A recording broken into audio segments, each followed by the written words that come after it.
pace up. Learn and grow.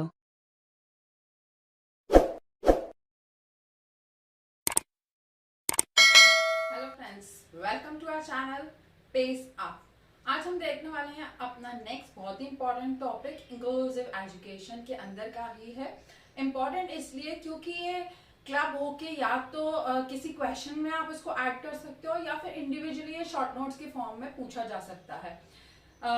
Topic start करने के पहले अगर आपने चैनल को सब्सक्राइब नहीं किया है तो सब्सक्राइब कर ले ताकि आगे आने वाले वीडियोस आपको हेल्प करते रहें आपके एग्जाम्स के लिए।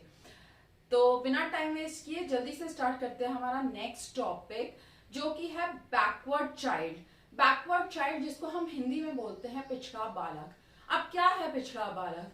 जो पढ़ नहीं पाते हैं, जो स्कूल नहीं आते हैं, या फिर जो आना ही नहीं चाहते हैं, वो है क्या? नहीं, वो जो कि मेंटली रिटार्डेड तो नहीं है, पूरी तरीके से उनको मेंटली रिटार्डेड नहीं बोला जा सकता, लेकिन उनका जो इंटेलिजेंस लेवल है वो कंपैरेटिवली कम है, या लर्निंग पावर है जो बाकी बच्चों से कम है।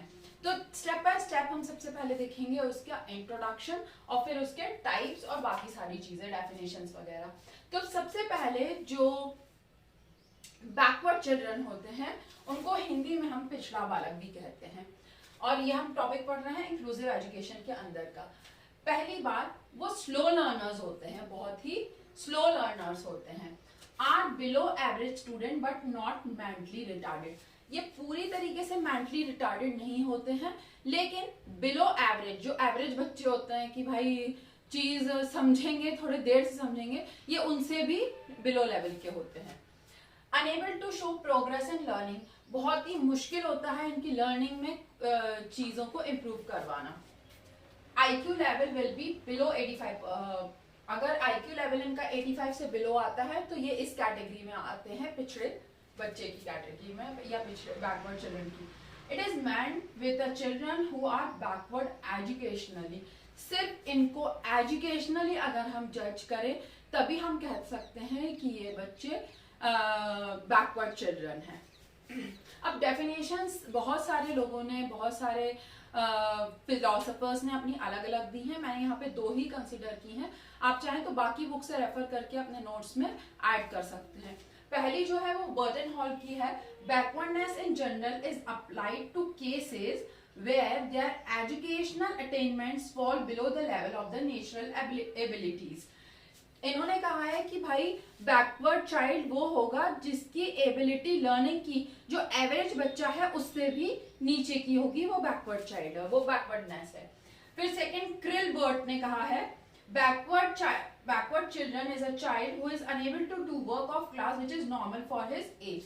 और इन्होंने एज अ कंपैरिजन बताया है कि जो एक ही क्लास के बच्चे हैं जो एक ही चीज इजीली कर पा रहे हैं, ये बच्चा शायद ना कर पा रहा हो। मान लो एडिशन ही ले लो, 5+3 जिसका आंसर 8 आना चाहिए, नॉर्मली बच्चा वो कर लेगा। लेकिन कोई बच्चा अगर उसको बहुत बार समझाने के बाद भी आपने 7-8 पेंसिल्स दे दी और काउंट करने के लिए बोला 5 and +3, तो भी अगर वो नहीं कर पा रहा तो वो कैटेगरी में आता है बैकवर्ड चिल्ड्रन की।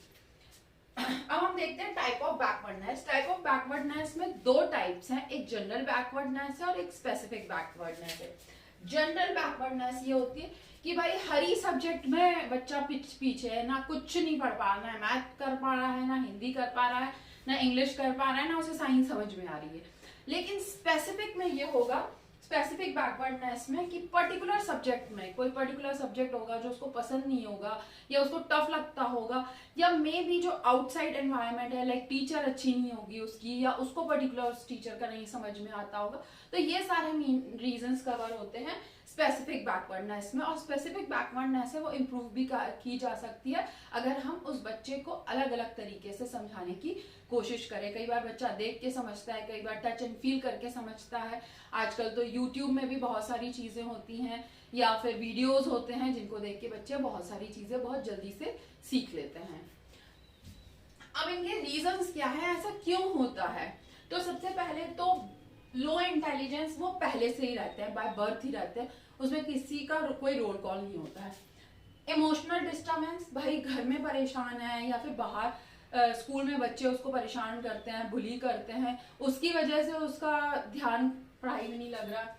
थर्ड, एनवायरनमेंट, जो की बात की हमने कि घर का, बाहर का, या फिर दोस्तों का, या टीचर का बिहेवियर। पॉवर्टी, कई बार पॉवर्टी के कारण भी बच्चे दब जाते हैं, डर जाते हैं कि मैं कैसे करूंगा ये चीज। डिसीज, कोई बचपन से कोई बीमारी रही हो जिसकी वजह से अच्छे से उसको डेवलप ना हो पाया हो फिजिकली एंड मेंटली। इंजरी, कहीं पे बहुत कोई एक्सीडेंट हो गया हो और बहुत गहरी इंजरी हो गई हो उसकी वजह से। एंड लास्ट, जेनेटिक, यानी पीढ़ी दर पीढ़ी की पहले की जनरेशन में भी कुछ ऐसी प्रॉब्लम रही हो किसी के साथ और वो ट्रांसफर हो गई हो इस जनरेशन में भी। अब इसके कैरेक्टरिस्टिक्स देखते हैं। Children suffer from weakness and illness since childhood, वही जो मैंने बताया, बचपन से ही किसी बीमारी से वो पीड़ित रहा हो। लो इंटेलिजेंस, भाई इंटेलिजेंस लेवल अपने आप ही, जो हम IQ लेवल चेक करते हैं फॉर्मूले से, वो ही अपने आप ही 85 से नीचे आ रहा हो शुरू से ही। डिपेंडेंट बिहेवियर, हमेशा किसी से कुछ ना कुछ करवाना या उसी डिपेंडेंट रहना कि ये जब हम बताएंगे तब बताएगा तब हम कर पाएंगे। स्लो लर्नर, बाकी बच्चों के कंपैरिजन में बाकी बच्चा अगर 2-3 बार के एक्सप्लेनेशन में कोई चीज समझ रहा है और ये 10 बार के एक्सप्लेनेशन में भी शायद नहीं अच्छे से कर पा रहा, तो उसको स्लो लर्नर बोलेंगे। अनएबल टू टेक डिसीजन, अपने आप से खुद डिसीजन ना ले पाना, हमेशा दूसरा उसको गाइड करे, दूसरा बोले ये करो फिर वो करेगा, फिर ये करो फिर वो करेगा। स्लो ग्रोथ डेवलपमेंट, जो स्लो ग्रोथ, बचपन से ही स्लो ग्रोथ हो रही है, मतलब जिस स्टेज में बच्चा रनिंग करने लगा है उस समय शायद वो खड़े होना सीख रहा हो, तो slow growth. Anti social tendencies, anti social tendency यानी आपने अभी देखा होगा बहुत सारे एंटी सोशल एक्ट बच्चों की वजह से होते हैं, बहुत सारे क्राइम्स होने लगे हैं इनकी वजह से। तो ये भी एक एक्टिविटीज है कि दूसरों को परेशान करके वो खुद को सेटिस्फाई करते हैं। लो कॉन्फिडेंस, खुद में लो कॉन्फिडेंस होना कि नहीं हो पाएगा और ट्राई ही नहीं करेंगे।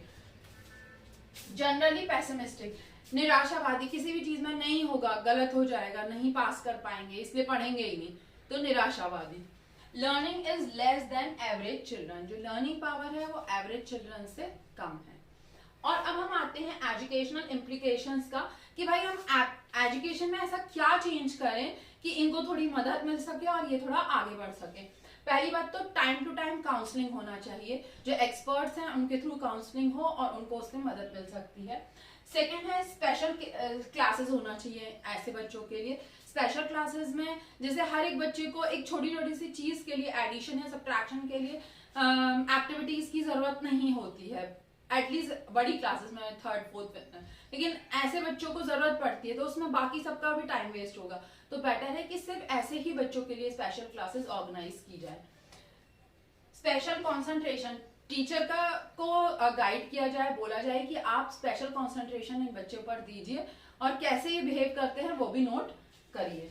Indulge them in extra curricular activities, उनको जानबूझकर एक्स्ट्रा करिकुलर एक्टिविटीज में लगाना चाहिए जिसमें वो कॉन्फिडेंस आए, लोगों से बातचीत करना सीखे धीरे धीरे और शायद अपने मन की बात भी वो बताएं। Surround them with bright student, जो अच्छे बच्चे हैं, ये तो हमेशा से ही आपने देखा ही होगा कि चला आ रहा है कि एक कमजोर बच्चे और एक अच्छे बच्चे को हमेशा क्लास में टीचर क्लब करके बिठाती हैं। अब मेथड ऑफ इंस्ट्रक्शंस कैसे होने चाहिए, मतलब कैसे उनको सिखाया जाए, कैसे उनको इंस्ट्रक्शंस दिए जाए। तो इमीडिएट रीइंफोर्समेंट, मतलब हमेशा ऐसा नहीं कि कुछ आप दो ही शाबाशी करके, गुड बोल के, वेल डन करके, कुछ भी करके आप उनको तुरंत रीइंफोर्स करिए जैसे ही वो अच्छा काम करते हैं। इमीडिएट नॉलेज ऑफ रिजल्ट्स, आप उनको तुरंत बताइए कि वो जो कर रहे हैं वो क्या गलत है और उसमें क्या सही है और उसका क्या इम्पैक्ट हो सकता है।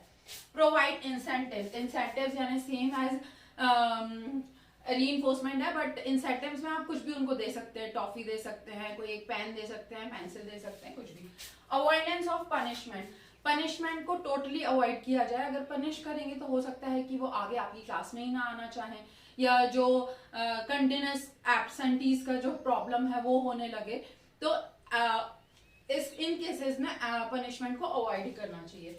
वैरायटी ऑफ स्टिमुलस, अलग अलग तरीकों से उनको समझाने की कोशिश करना चाहिए। And programmed instructions, programmed instructions यानी कि जैसे कंप्यूटर में वो काम कर रहे हैं और प्रॉपर इंस्ट्रक्शंस है, तो वो एक ही चीज को बार बार करके दे सकते हैं, उनको एम्बेरसमेंट भी नहीं होगा पूछने में, और ना ही वो बार बार डिलीट करके भी सेम चीज करेंगे और कोई और उनको देखेगा भी नहीं, तो शायद वो बेहतर तरीके से खुद को इम्प्रूव कर पाए। सो हमने आज कवर किया बैकवर्ड चिल्ड्रन। स्टिल आपको लगता है कि कुछ इसमें रह गया है बताने के लिए? वैसे बहुत इजी सा टॉपिक है और हमने काफी सारे इस तरीके के टॉपिक कवर किए हुए हैं। और अगर आपको टॉपिक पसंद आया तो लाइक शेयर और सब्सक्राइब जरूर करें। एंड स्टिल कोई डाउट है तो मुझे कमेंट सेक्शन में कमेंट करें या फिर मुझे मेल कर सकते हैं butkushwith@gmail.com पर। नेक्स्ट वीडियो तक के लिए thank you and bye bye.